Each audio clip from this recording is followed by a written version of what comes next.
Chu Feng dan Ziling telah menyembunyikan diri mereka sendiri sejak sebelum mereka keluar dari susunan teleportasi. Kecuali satu sama lain, Chu Feng dan yang lainnya tidak dapat dilihat oleh orang lain kecuali mereka ingin orang lain melihatnya. Jadi meskipun mereka datang ke sini lebih awal dan melihat lelaki tua itu, tidak ada yang tahu bahwa mereka pernah ke sana. Semua orang pergi karena ketakutan. Semua orang mengira kota ini telah menjadi kota mati tanpa ada satu orang pun yang hidup. Saudara Chu Feng, apakah ada bagian kunci dalam formasi itu? Ziling bertanya. Itu sangat mungkin, kata Chu Feng. Aku tidak menyangka rumah suci 7 alam akan begitu tidak berperasaan dan gila. Mengapa kamu ingin membantai seluruh keluarga Tan ketika kamu bisa mengambil formasi ini? Ziling menjadi semakin yakin bahwa apa yang terjadi di sini adalah akibat dari rumah suci 7 alam. Karena bentukan ini, menurut orang-orang di sini, orang awam tidak bisa menggoyahkannya atau mengambilnya. Tapi sekarang dia dibawa pergi. Selain istana suci 7 alam, kekuatan apa lagi yang bisa memiliki cara seperti itu? Yang paling penting adalah tujuan istana suci 7 alam datang ke sini adalah untuk formasi ini. Saya tidak mengerti, kata Ziling lagi. Chu Feng awalnya mengamati, tetapi ketika dia mendengar kata-kata Ziling, dia tidak bisa menahan diri untuk bertanya, apa yang tidak kamu mengerti?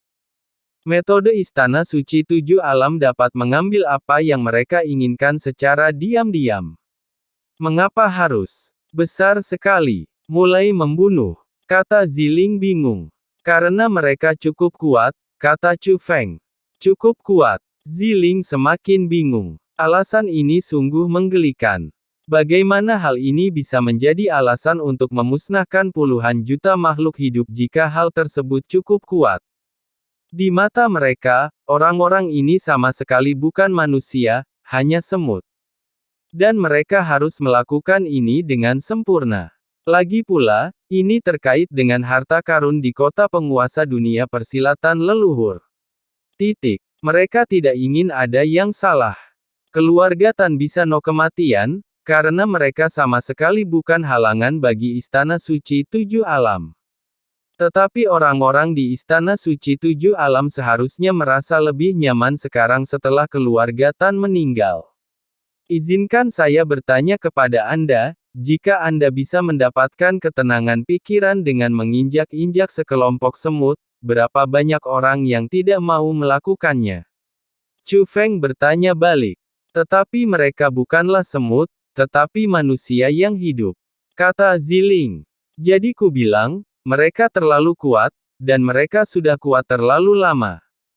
Hal ini memupuk kesombongan dan sikap dingin mereka. Mereka mungkin menganggap diri mereka sebagai dewa dan semua makhluk hidup sebagai semut. Kata Chu Feng. Tapi tidak peduli seberapa kuatnya aku tidak akan pernah melakukan hal seperti itu. Kata Ziling. Karena Zilingku adalah orang baik, tapi di dunia yang hutannya paling kuat, ada berapa orang baik di sana. Tetapi dunia ini benar-benar perlu diputuskan oleh orang-orang baik. Setidaknya orang-orang baik tidak akan membunuh orang yang tidak bersalah tanpa pandang bulu dan bersedia mencari keadilan bagi yang lemah.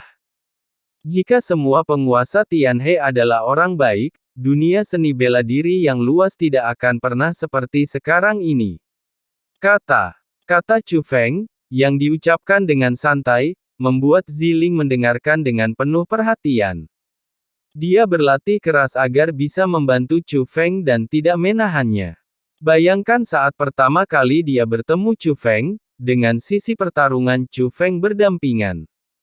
Tapi saat ini, dia menemukan alasan baru. Dunia tidak boleh seperti ini. Yang kuat harus memberi manfaat bagi dunia, daripada merampas segalanya, memperlakukan diri mereka sendiri sebagai dewa, dan memeras makhluk yang mereka dominasi. Jika dia bisa mengambil alih sebuah pesta, dia harus menegakkan kembali ketertiban dan melindungi yang lemah. Saudara Chu Feng, apa yang kamu cari? Segera Ziling bertanya lagi. Meskipun mereka sedang berbicara, Chu Feng telah mengamati sekeliling. Dan, Chu Feng juga mengeluarkan kocokan Tianxi. Tianxi Fuchen juga memberikan bimbingan. Tapi Ziling tidak bisa melihat apapun. Mencari petunjuk, kata Chu Feng. Apakah kamu menemukan petunjuk? Ziling bertanya. Yah, Jie Tianran mungkin tidak datang ke sini. Dia mengirim para tetua dari Istana Suci Tujuh Alam ke sini, kata Chu Feng. Kenapa kamu berkata begitu? Tanya Ziling. Formasi yang mereka ambil mungkin bukan formasi sebenarnya. Ada formasi yang tersembunyi di sini. Meski sangat rahasia, saya bisa merasakannya. Formasi jauh di sini tidak berdasar. Tapi saya tidak mungkin menangkapnya. Ini adalah metode yang sangat canggih sehingga Anda memerlukan kunci untuk membukanya. Formasi tersembunyi ini sangat penting. Jika Jie Tianran datang, dengan kemampuannya, tidak mungkin untuk pergi seperti ini, dan dia pasti akan menemukannya. Ini formasi tersembunyi, kata Chu Feng. Formasi yang diambil oleh Istana Suci Tujuh Alam tidak memiliki harta sama sekali. Tanya Chu Feng. Sulit untuk mengatakannya, tetapi formasi tersembunyi yang tertinggal di sini memang sangat kuat. Saya kira yang tertinggal adalah formasi asli. Apa yang mereka ambil mungkin hanya untuk membingungkan dunia. Tetapi meskipun demikian, itu benar, untuk membingungkan dunia, formasi ini juga sangat kuat. Biasanya, mereka tidak dapat mengambilnya. Itu karena sesuatu yang tidak terduga terjadi, kata Chu Feng. Apa yang terjadi? Ziling bertanya. Hanya dapat ditentukan bahwa sesuatu terjadi 200 tahun yang lalu. Justru karena apa yang terjadi maka formasi yang awalnya tak tergoyahkan dapat diambil oleh orang-orang dari Istana Suci Tujuh Alam. Selanjutnya, Chu Feng terus mengamati, tapi petunjuknya tapi kita baru sampai di sini. Ada juga formasi yang tidak terduga di sini. Formasi yang diambil oleh Istana Suci Tujuh Alam adalah karena apa yang terjadi lebih dari 200 tahun yang lalu. Bahkan jika ada harta karun dalam formasi yang diambil oleh Istana Suci Tujuh Alam, masih ada sesuatu yang tersembunyi di sini. Chu Feng menebak, sekalipun ada pecahan kuncinya mungkin masih ada di sini. Ziling, ayo pergi. Saat Chu Feng berbicara, dia membawa Ziling pergi dari sini. Dan saat terbang, Chu Feng juga mengatur formasi. Ziling awalnya bingung, sampai seorang lelaki tua muncul di hadapan mereka.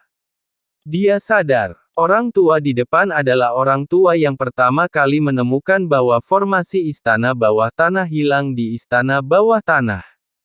Orang tua ini memiliki teman lama dengan keluarga Tan dan mengetahui sesuatu tentang urusan keluarga Tan.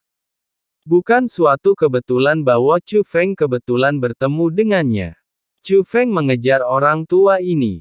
Tapi bahkan Ziling tidak menyadarinya saat Chu Feng meninggalkan bekas pada orang tua itu.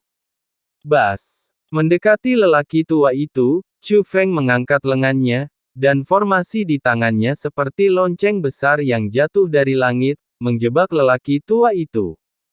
Dalam sekejap, segala sesuatu di sekitar pandangan lelaki tua itu berubah menjadi kabut. Segera, Chu Feng juga muncul. Namun, Chu Feng menyamarkan wajahnya. Tuan, siapa Anda? Orang tua itu memandang Chu Feng dan mendapati bahwa dia tidak mengenalinya. Tapi dia bisa memastikan bahwa orang di depannya lebih kuat darinya. Apakah kamu memiliki hubungan yang baik dengan keluarga Tan? Tanya Chu Feng. Tetapi setelah mendengar ini, lelaki tua itu segera membungkuk dan berkata, Tuan, tolong dengarkan penjelasan saya. Saya hanya seorang kenalan dengan keluarga Tan dan tidak memiliki persahabatan yang mendalam dengannya. Dia ketakutan, mengira bahwa Chu Feng lah yang pembunuh yang membantai keluarga Tan. Jangan panik, aku punya persahabatan dengan keluarga Tan, tapi aku tidak terlalu mengenal keluarga Tan. Sekarang aku ingin membalas dendam keluarga Tan, tapi aku juga perlu memahami beberapa situasi. kata Chu Feng. Lelaki tua itu menarik napas lega. Tuanku, Anda apa yang ingin Anda ketahui? Apakah terjadi sesuatu pada keluarga Tan sekitar 200 tahun yang lalu? Tanya Chu Feng.